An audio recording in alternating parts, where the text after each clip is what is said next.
É um momento onde a gente vai vivenciar experiências e a gente quer se sentir amado e pertencente. E dependendo de como foi esta experiência, nós desenvolvemos mecanismos de sobrevivência. O melhor momento para se desenvolver essas habilidades é na infância. Os estudos na área da neurociência, Eric, eles nos mostram que as crianças nascem confiantes, nascem com autoestima. Então, o que acontece no meio desse caminho? Isso se perde, né? Exato.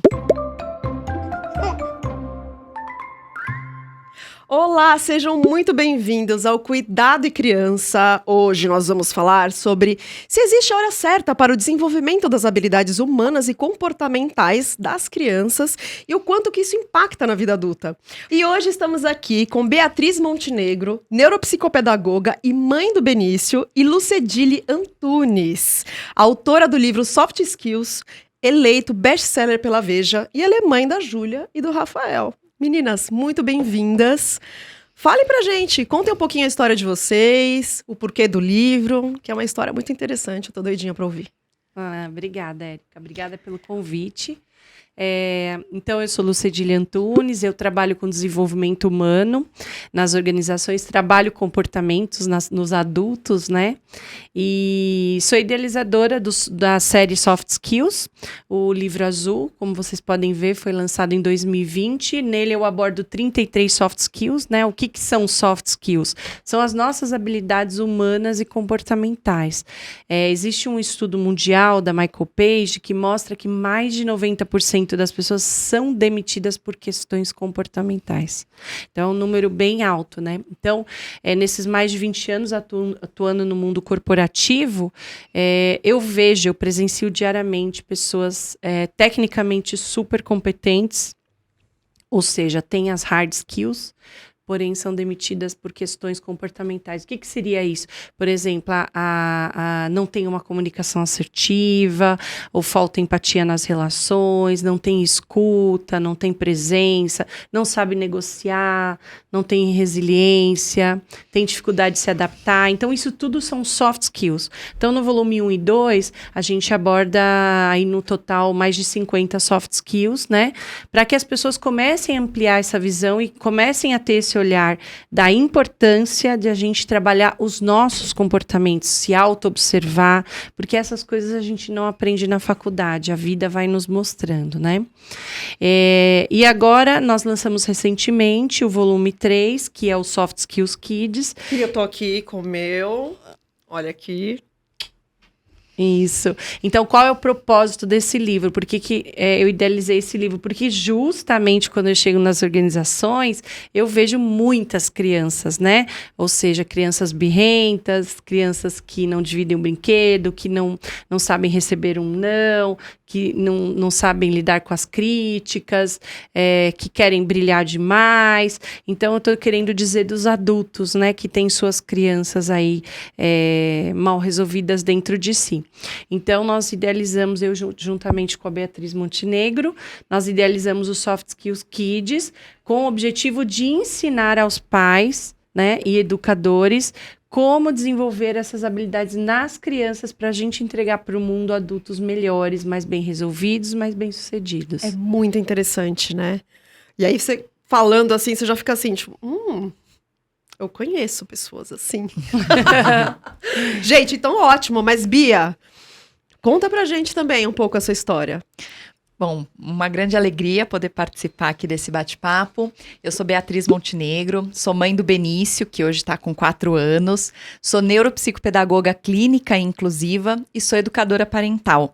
Então, trabalho com famílias, né, que buscam realmente relações harmoniosas dentro de casa, que buscam olhar para as crianças de uma outra forma, mas não tive, né? Não fui olhada dessa forma. Então, como é que eu faço isso de um novo jeito? Como é que eu auxilio o meu filho nesse desenvolvimento?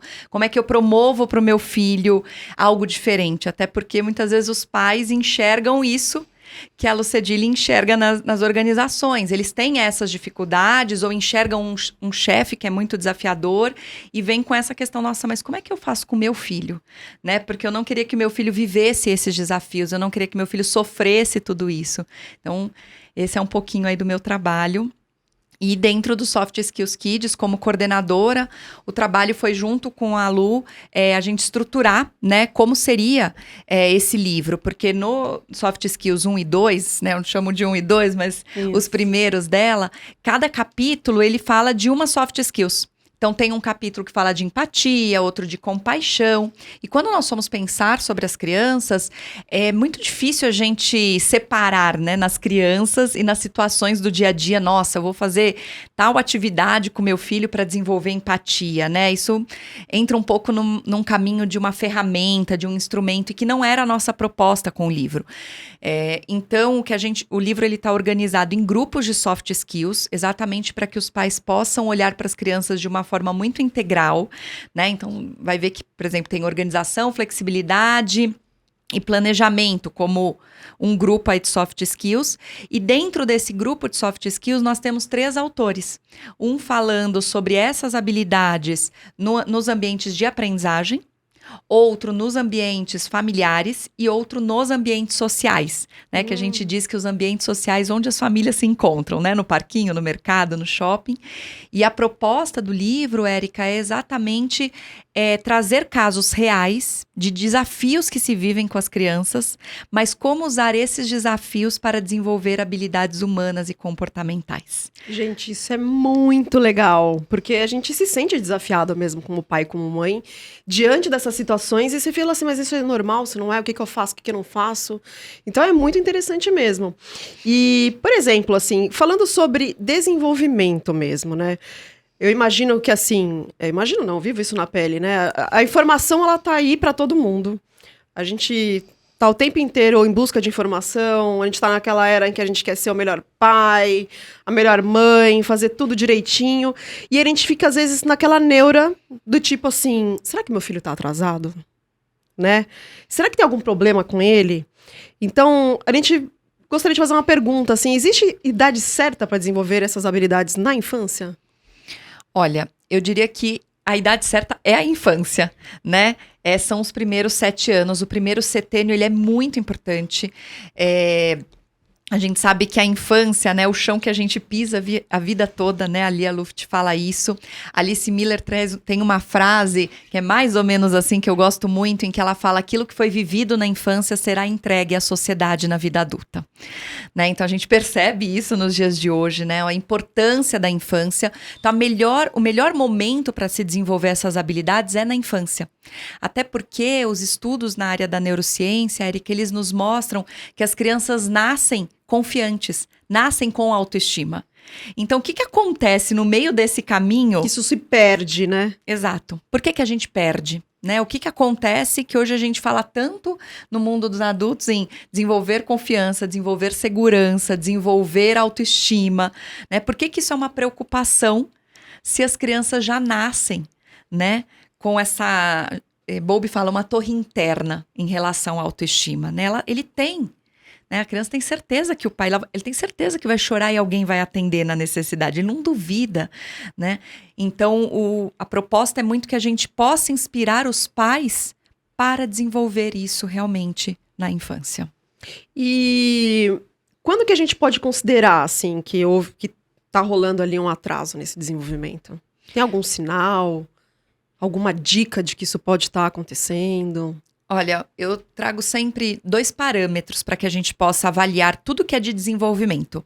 Tanto no desenvolvimento das habilidades humanas e comportamentais, as soft skills, quanto pensando em desenvolvimento cognitivo, né, na aprendizagem dessa criança.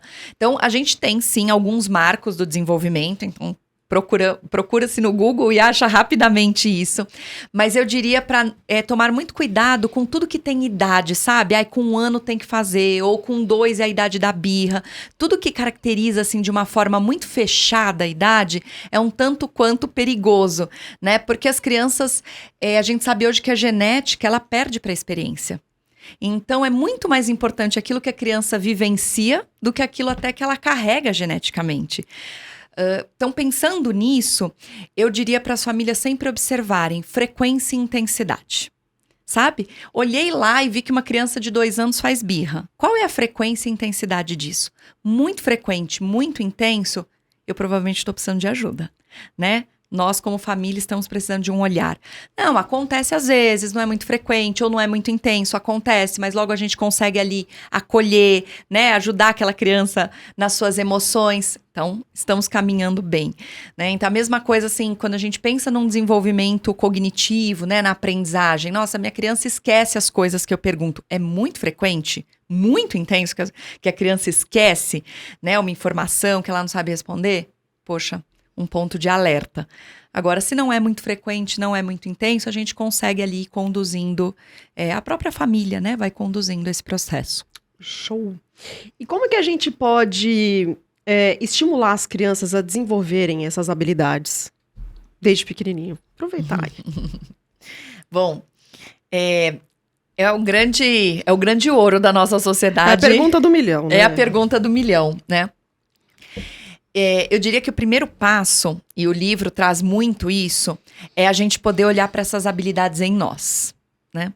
Porque uma grande habilidade que eu escuto das famílias é a própria escuta, né? Todo mundo fala, ai, meu filho não me escuta, né? Meu filho não me escuta, como é que faz para o meu filho me ouvir, né?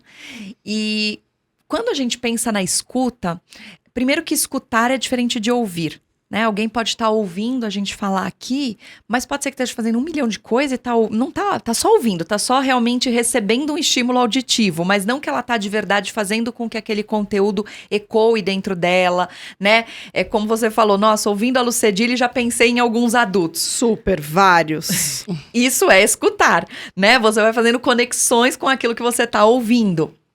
Então, para que a gente possa ter uma escuta dos nossos filhos, para que eles de verdade possam nos escutar, a gente primeiro precisa avaliar se eu me escuto. O quanto eu escuto o meu cansaço, o quanto eu escuto a minha dificuldade em lidar com as minhas emoções, o quanto eu escuto a minha irritação, né? O quanto eu tenho espaço para isso. E eu diria, gente, o quanto eu escuto até a fome. Sabe? O quanto eu escuto a vontade de ir ao banheiro. O quanto eu escuto isso no meu corpo ou o quanto isso vai passando, né? A dor. Porque se isso vai passando, eu provavelmente não escuto a criança também. E aí essa criança também não me escuta, né? Ela ouve, mas isso passa por ela. Não que ela ouve no sentido de falar, não, minha mãe tá me chamando. Isso ecoa dentro de mim uma ação. Preciso ir até ela, eu preciso fazer algo. Estamos realmente indo embora da festa. Então, o caminho, né, dessa pergunta do milhão é realmente resgatar em nós. Porque quando eu começo a me escutar, eu começo a escutar os outros, aí eu começo a escutar meu filho e essa relação vai sendo construída. As crianças, elas têm uma quantidade de neurônios espelhos gigantesca, né? Então, esses neurônios estão ativos, só vendo ali, né? Como que minha mãe se comporta, como que meu pai se comporta, como que as coisas acontecem. Só complementando a fala da Bia, né? Na verdade, desde que a gente chega aqui na Terra, né, e até a hora que a gente vai embora, a gente tem uma necessidade fundamental que é ser visto, ouvido e respeitado, né? Inclusive, eu faço muito essa dinâmica no mundo corporativo e as pessoas sentem, assim, na pele como é horrível quando a gente não é visto, ouvido e respeitado. Então, a criança, ela chega com essa necessidade bombando, né? E aí, em função dessa experiência de vida que ela vai vivenciando nesse núcleo familiar, onde isso eventualmente é mais presente ou menos presente, ela vai desenvolvendo mecanismos de sobrevivência, né? Então, até fazendo uma conexão aqui, né, Bia, tem um trabalho que eu faço com os adultos, onde a gente mapeia os sabotadores, né? Por que são sabotadores na fase adulta? Porque, assim, quando a gente chega à Terra e a gente, principalmente essa primeira infância, que é do 0 aos 7 anos, como a Bia falou, é um momento onde a gente vai vivenciar experiências e a gente quer se sentir amado e pertencente. E dependendo de como foi esta experiência, nós desenvolvemos mecanismos de sobrevivência, né? Então, por exemplo, todos nós desenvolvemos esses mecanismos, né? Então, vou dar o meu exemplo aqui, né? O mecanismo de sobrevivência que eu lá, Lucedile, pequenininha, desenvolvi para me sentir pertencente àquela família foi sendo prestativa, né? Então, eu carrego esse mindset programado, né? Pensa que a gente chega como um computador e instalam-se programas. Então, instala-se esse programa, né? Mas eu vou crescendo, viro um adulto e vou carregando esse mindset. Não há uma atualização desse sistema, né? Por que na vida adulta isso se chama sabotador? Por quê? Porque o ser prestativa, aparentemente, é positivo. Olha que bacana, ela é uma pessoa prestativa. Mas é o que eu sempre digo, tudo em excesso faz mal. Bebida em excesso faz mal, comida em excesso faz mal, dormir demais em excesso também não faz bem. Ou seja, ser prestativa em excesso, que foi este mindset configurado lá do 0 aos 7 anos, hoje, o que traz de consequência na fase adulta? Uma pessoa que se anula pelos outros, que não sabe dizer não, que se sobrecarrega. Então, esse é o desafio, por exemplo, que eu tenho, né? Eu tenho esse sabotador. Todos nós temos, sem exceção, nós temos esses sabotadores, porque eles são reflexo desse programa instalado lá na infância. E depois que o filho nasce, então, aí que a gente liga esse botãozinho aí e esquece de tudo, né? Gente, meu Deus do céu, tô aqui só ouvindo e falando, nossa, sou eu ali. Mas, enfim, o que influencia o desenvolvimento infantil? Tem alguma coisa, assim, que influencia, além de brinquedo, aula? Existem fatores ambientais, genéticos, que podem influenciar esse desenvolvimento? Sim. Como eu disse, né, os estudos mostram hoje na área da neurociência que a genética perde para a experiência. Por muito tempo a gente acreditou que a genética era realmente aquilo que ia prevalecer, né? Então, assim, se a família tem uma situação de diabetes, se tem uma hipertensão, essa criança provavelmente terá. Hoje em dia já não. Hoje em dia já tem muitos estudos que falam sobre experiências adversas na infância. Então, o que são as experiências adversas? São as situações onde essa criança não se sentiu pertencente, onde essa criança não se sentiu respeitada, não se sentiu amada, e ela foi carregando tudo isso, né? Ela vai carregando esse personagem, e isso vai influenciando no seu desenvolvimento e influenciando nas suas células. Os estudos mostram mesmo nessa influência física do corpo. Então, por isso que eles falam, a experiência perde para a genética. O que hoje é muito importante no desenvolvimento infantil é que a gente obedeça o que é o programa natural. Sabe? O programa natural do nascer, do viver, né? Da criança. Eu gosto muito dessa palavra, né? De olhar para a criança de forma natural. Não gosto do normal, porque aí parece que tem algo anormal. Mas natural é o que é o curso da vida, né? O que respeitar cada fase também. Exato, né? Então, assim, o que é natural de uma planta? É plantar e aguardar ela desabrochar, o que é natural da criança. E aí, pensando nisso, quais são, assim, os 4 ritmos biológicos que precisam ser respeitados diante do desenvolvimento? Alimentação, excreção, sono e movimento. Né? Então, quando a gente pensa que isso está sendo respeitado, e isso, Érica, dentro da nossa educação, é uma violência muito invisível, sabe? Que ela permeia e que a gente nem enxerga. Né? Então, a gente força a criança a comer, a gente força, às vezes, não, agora precisa ir ao banheiro porque nós vamos sair, então você tem que ir agora no banheiro porque nós vamos sair, você precisa ir, não tem jeito. Agora tem que dormir. Agora é hora de dormir. Não, tem que dormir. Você precisa fazer essa soneca agora. Gente, né? Mas esse negócio de dormir é complicado, vai. Não, eu sou uma mãe que vivi muita privação de sono, então eu sei o quanto é desafiador, né? Mas as crianças, elas têm uma necessidade de vínculo, de colo, e que aparece. Mas muito dessa nossa privação, Érica, e eu vejo muito dessa dor nossa, vem desse modelo ideal de que existe um bebê que dorme. E aí o meu não dorme. Então eu devo fazer alguma coisa de errado, né? Deve ter alguma coisa no desenvolvimento do meu filho. Não, essa questão do sono é uma questão muito profunda. E, inclusive, a gente até foi ao ar nessa semana um programa só sobre isso. São 2 partes, só falando sobre o sono. E é muito interessante isso que você falou, porque assim, a gente acha que a gente está fazendo alguma coisa errado, mas tem aquele desenvolvimento neurológico da criança, de acordo com cada fase dela, de 1 mês, 3 meses, nananã. Mas também tem essa questão do se respeitar, e respeitar o limite da criança e entender aquele momento, para que as coisas se encaixem ali, porque é possível, né? Sim. As coisas se encaixarem, mas também tudo depende da expectativa versus realidade ali, né?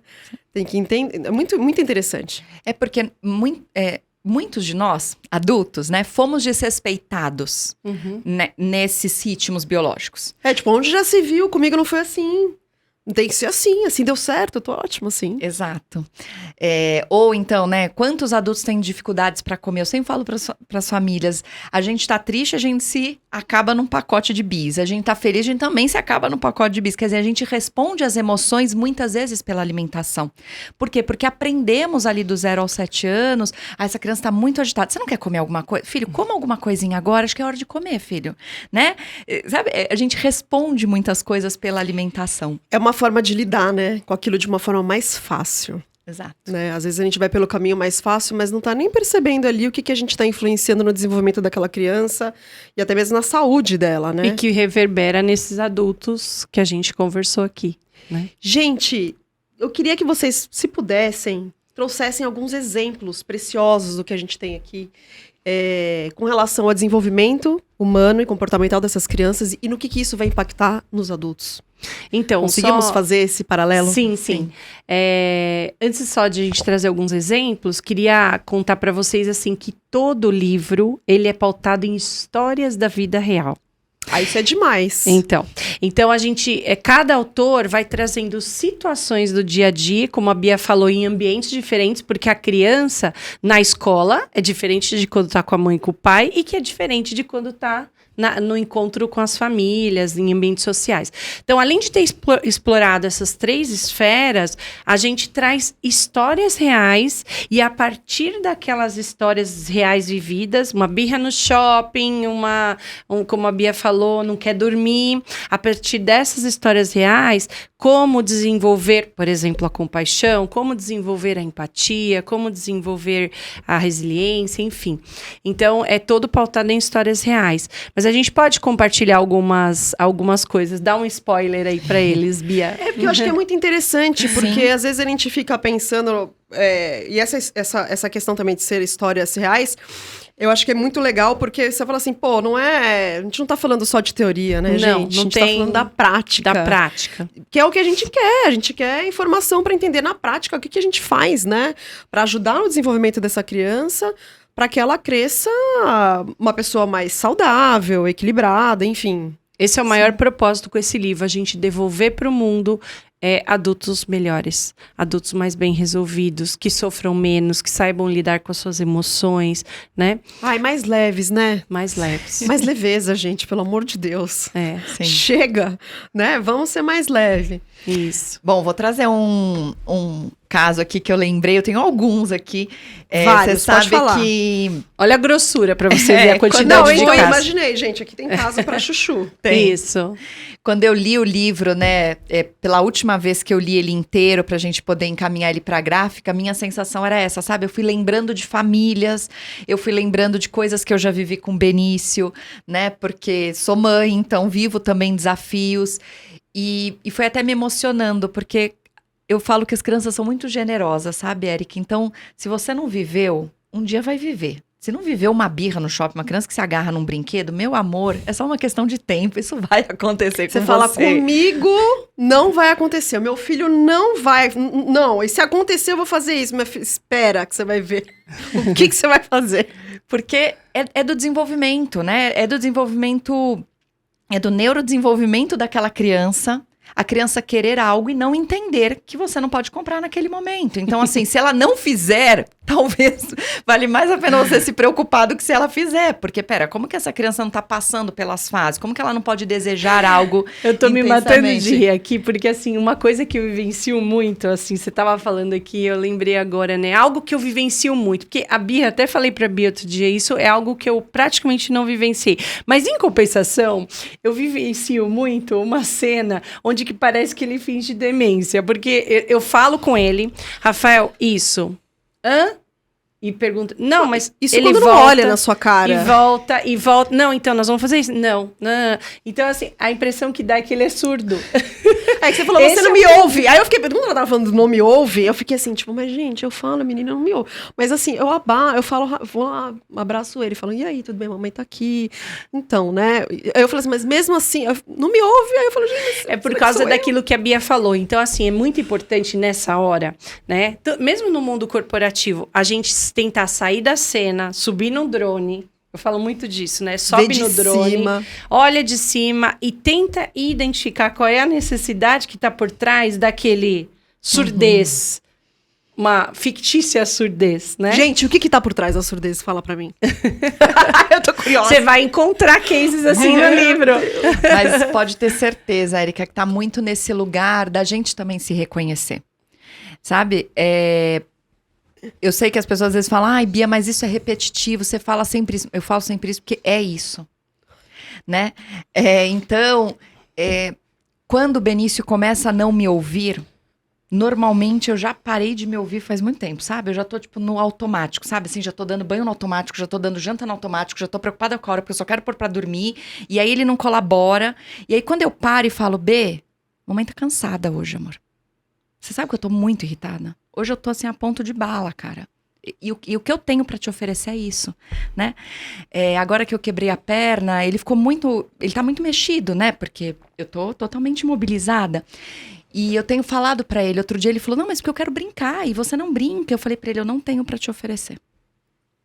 Não tenho. Eu tô morrendo de dor. E o que eu tenho pra te oferecer é o meu colo, de uma perna, aqui, quietinho. Mamãe não tá aguentando nem com barulho, né? Mas, papai tá aqui. Papai tava disposto a brincar, né? Eu falei, a vovó também tá disposta a levar você pra casa dela. Mas a mamãe não tem pra oferecer.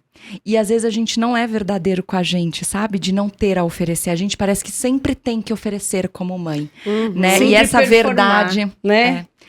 essa verdade, ela conecta. Porque a hora que a criança ela tá vendo que você não tem pra oferecer.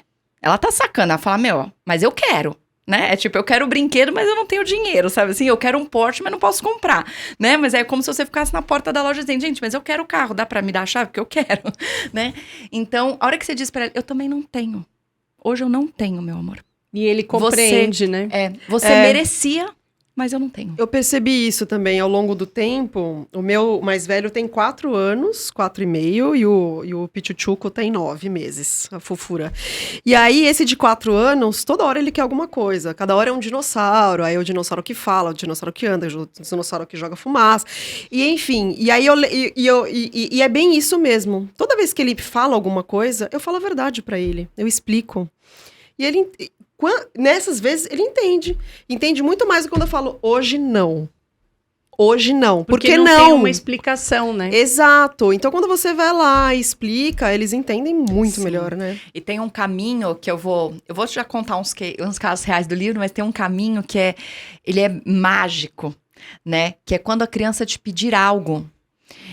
Diga pra ela exatamente o que ela tá te pedindo. Confirme com ela, sabe? Eu Então, quero o dinossauro. Você quer esse dinossauro? Mostra aqui pra mamãe o que você quer. Esse dinossauro. Aí ele fala, nossa, que interessante. Claro, seja verdadeira, né? Assim, se você não tiver tempo também. A mamãe tá vendo, a mamãe não tem tempo. Porque a hora que eu confirmo com a criança, né? Então eu digo, você tá com sede? Você quer água? É isso que você quer? O cérebro da criança, ela para de acionar uma área de sobrevivência. Porque a hora que eu quero algo e eu não tenho aquilo que eu quero, o meu cérebro, o meu corpo vai entrando em estado de sobrevivência, em estado de alerta. Eu preciso de água, eu não tenho água, gente, onde é? Sabe, se eu tô com sede e eu só consigo falar disso, né? A hora que alguém diz e fala, peraí, você quer água? Nossa, o corpo até se acalma.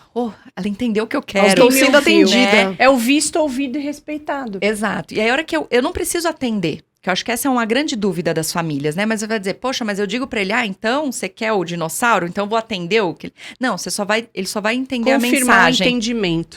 A minha mãe me compreendeu. E aí você vem com o limite, né? Olha, filho, hoje não cabe no meu orçamento.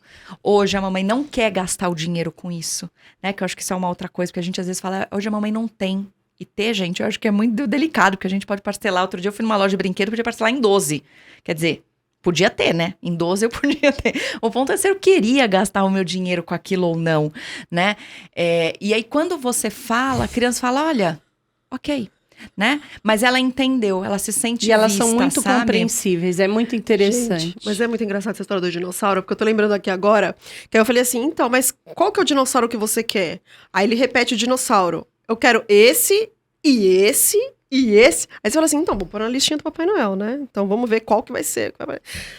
Mas eu não quero esperar o Papai Noel. Vai demorar muito, eu quero hoje. E aí, essa é a hora. Vai demorar muito, filho. demora. Tem que falar e tem que concordar com ele. É verdade, você tem razão que demora. Né? Você tem razão em querer. Vamos colocar um calendário aqui, você vai entender o tempo. Porque eles não entendem, né? Não entendem. O tempo, Não o espaço, entendem. o tempo. Mas ele perceber que ecoou dentro de você o desejo do dinossauro, É o mais entende? importante. É o mais importante. Que eles se acalmam. Às vezes eu fotografo os brinquedos, assim. Às vezes eu vou em loja de brinquedo e saio de lá com 100 fotos.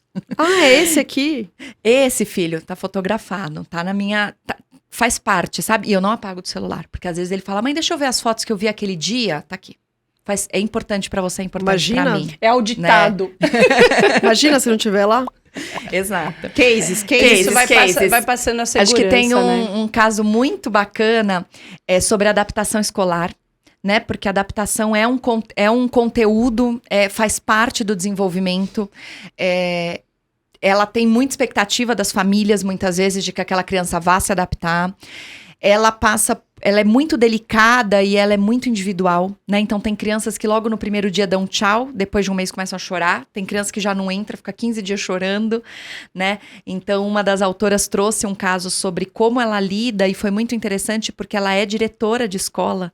Então ela contou desse lado de quem tá dentro da escola, né, que muitas vezes tem esse desejo de que a criança se adapte, né, porque a criança precisa entrar e às vezes a família não tem o tempo para fazer. Então ela trouxe muito isso e a capacidade de desenvolver inteligência emocional e comunicação no momento da adaptação. Então, como é que eu posso auxiliar essa criança a compreender o que ela está sentindo, né, identificar as emoções daquele momento, se comunicar de uma forma mais assertiva no momento da adaptação escolar. Então, lembrei desse caso. Tem um outro caso sobre empatia e escuta na família, que conta sobre essa questão de jantar juntos, de almoçar juntos, né? Principalmente quando se tem filhos, às vezes, de idades diferentes, com necessidades diferentes, né? A Lu tem uma adolescente e um filho pequeno. São necessidades diferentes, às vezes são horários diferentes, mas como que a gente pode trazer um lugar autêntico para cada filho, mas mostrando que às vezes a comida em família, na mesa, é um valor. Então tem aí um caso contando sobre essa habilidade e sobre essa situação. Casos de birras temos no parquinho. Em todos os ambientes. Em todos os ambientes vocês possam imaginar, né? É como lidar, né, com essa questão da birra, do querer ir primeiro, sabe, no escorregador, né, de não querer respeitar uma fila de um parquinho público que tem outras crianças. Então, como que a gente pode ali trabalhar com essa criança a questão do respeito, da escuta, da própria colaboração. Tem também sobre trabalho em equipe, tanto no ambiente familiar quanto no ambiente escolar e social, mas nesse lugar onde cada um traz aquilo que traz de melhor, né? Porque o trabalho em equipe é isso, né? Eu tenho a minha habilidade, você tem a sua, tem todo um bastidor para que esse podcast possa ir ao ar, então que trazem também as suas habilidades e que são importantes. Então, como que a gente pode construir isso com as crianças a ponto delas entenderem essa rede? Né? Então, E o papel delas, cada um no seu papel. Exato. Tem muitos cases. Tem sobre organização, sobre, né, então como trabalhar a organização da rotina, como lidar com a criança, por exemplo, num momento onde me programei amanhã, né, sei lá, sábado, e nós vamos ao parquinho. E aí, de repente, no sábado acorda e uma super chuva. Aconteceu esses dias aí. Ainda mais aqui em São Paulo, que a gente... Acorda com blusa de frio e vai dormir de regatinha. Exato. Então, assim, como que a gente pode conduzir isso com a criança, trabalhando com ela flexibilidade? Porque realmente a criança vai chorar, né? É muito natural que a criança pequena de 3, 4 anos queira o parquinho. Ela não quer saber da chuva, ela não quer saber que não é você Opções. que fez É chover. uma, de novo, é uma necessidade Exato. que precisa ser explicado e primeiro compreender, como a Bia sempre diz, né? Então, isso no mundo corporativo é idêntico. Eu falo muito sobre isso no mundo corporativo, né? Inclusive, até uma das técnicas de comunicação que eu ensino é sobre a confirmação de entendimento, que é exatamente isso. Então, vamos lá. Deixa eu ver se eu compreendi o que você me pediu. Para quê? Para termos entregas mais assertivas, né? Então, isso acontece muito no mundo corporativo. Uma área pede algo para outra, a outra não confia firma, ela produz uma Mercedes e devolve, mas às vezes você queria um Fusca. Então, ou o contrário, você queria a Mercedes e eu te devolvi um Fusca. Então, se as pessoas começarem a usar essa técnica de confirmar mais o entendimento, as relações ficam melhores, você atende a todos, você vai ser um profissional de sucesso, querido, né? O retrabalho reduz drasticamente. Então, às vezes eu chego nas organizações e as pessoas me dizem assim, ai, tô tão desanimada, porque tudo que eu faço nunca tá bom. Mas porque falta essa confirmação de entendimento. Porque eu sentei, ela, por exemplo, ela é minha superior, ela me passou algo, o que eu entendi, eu levo e faço, devolvo. Toda empolgada que eu fiz meu melhor, mas eu não confirmei, e às vezes não era nada daquilo que ela queria.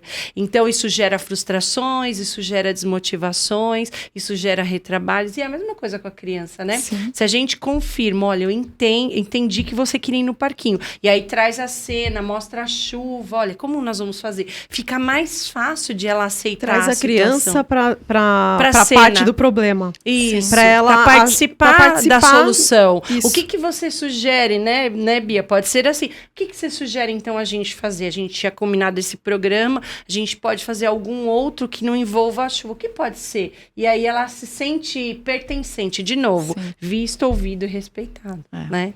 Aí, tem mais algum exemplo que você gostaria de dividir com a gente de coisas que começaram ali na infância e seguiram para a vida adulta, assim, exemplos práticos? Tem muito disso. Não me vem... Eu acho que o exemplo de dividir brinquedo. Esse eu acho sensacional. Sim, porque esse é um exemplo clássico das crianças. E que reverbera no super adulto. natural ao desenvolvimento delas, né? A Mas, criança gente, não querer emprestar. É normal não querer emprestar, né? Sim, e é uma fase deles que eles estão, né, isso é mais meu, tal. Só que o problema é que muitos carregam na fase adulta o não dividir. Isso é uma das coisas que eu mais vejo dentro das organizações, o não dividir o brinquedo.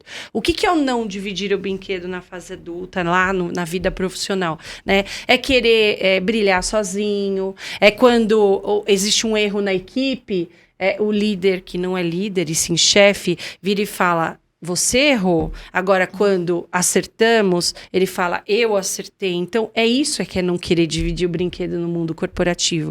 Então, a pessoa que teve uma criança, que foi uma criança que aprendeu isso, né, que desenvolveu bastante essa consciência, ela vai se tornar uma pessoa na fase adulta, um profissional que entende que o mérito é de todos e que quando erramos, nós erramos e não você errou. Ela foca na solução, ela não foca em gastar energia buscando culpados.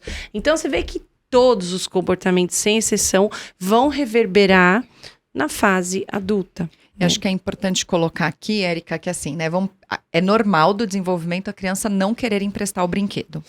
É saudável esse espaço ser respeitado, né? Então, por exemplo, como que eu oriento as famílias em relação a isso? Vamos ao parquinho.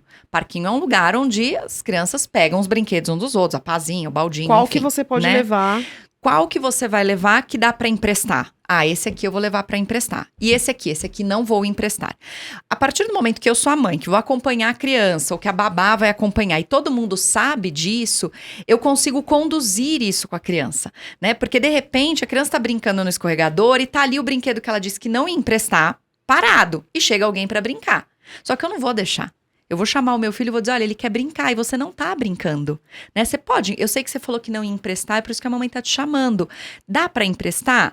Quando eu faço isso, eu desenvolvo com essa criança um olhar empático pelo outro, né? Porque ela entende o desejo do outro, o outro quer, mas ela também entende que ela é respeitada. E aí, qual é o ponto? Porque muitas famílias acreditam que fazer isso vai gerar esse adulto que quer brilhar sozinho, mas na verdade é exatamente o contrário, porque quando eu não sou respeitada na infância, né, quando eu entendo que o meu lugar não é respeitado, o meu espaço não é respeitado, todo mundo invade, eu preciso me proteger. Se eu preciso me proteger, eu vou criando armaduras para dizer, gente, ó, não invade aqui. Não, isso aqui quem fiz foi eu sozinha, né? Porque eu não consigo compartilhar, eu não consigo perceber esse todo para que algo tenha um sucesso. Muitas vezes o sucesso vai vir no nome de uma pessoa, talvez, né? Ou no nome de uma equipe, aí tem alguém que representa aquela equipe. Mas eu sei que aquilo faz parte. Então, quanto a gente desenvolver com as crianças tudo isso, faz com que essa criança, no mundo adulto, enxergue toda essa organização, entende? Ela não precisa se proteger dos outros. Ela não precisa ficar carregando o brinquedo que ela não quer brincar ou não ir brincar no escorregador, porque com certeza a mãe dela escondido vai emprestar para alguém, né? Não, ela sabe que o espaço dela é respeitado e aí ela vai respeitar os outros. Então isso é muito importante, porque às vezes as famílias falam, Bia, mas se eu não fizer isso, ele vai virar egoísta. Não, se você fizer isso, ele vai entender que cada um tem o seu espaço. Né? Deixa ele escolher, né? Exato. Você deixa ele escolher e mostra que você tá respeitando aquela criança, o que ela quer. E muitas vezes elas escolhem um brinquedinho que elas falam, não, esse aqui eu vou levar e esse é super... É normal, né? Sim. Mas contanto que a gente respeite, é realmente muito interessante. E eu vejo que assim, pelo menos vejo em casa, né? E vejo no consultório, quanto mais as famílias fazem isso, mais as crianças emprestam. Né? Então, o Benício leva para a escola sempre 4, 5 brinquedos, porque eles são num quinteto fantástico lá na escola. Já leva para todo mundo. Então ele fala, não, tem que ter um para mim, esse é do Benício, não sei o quê, esse aqui é do fulano, esse aqui é não sei quem, né?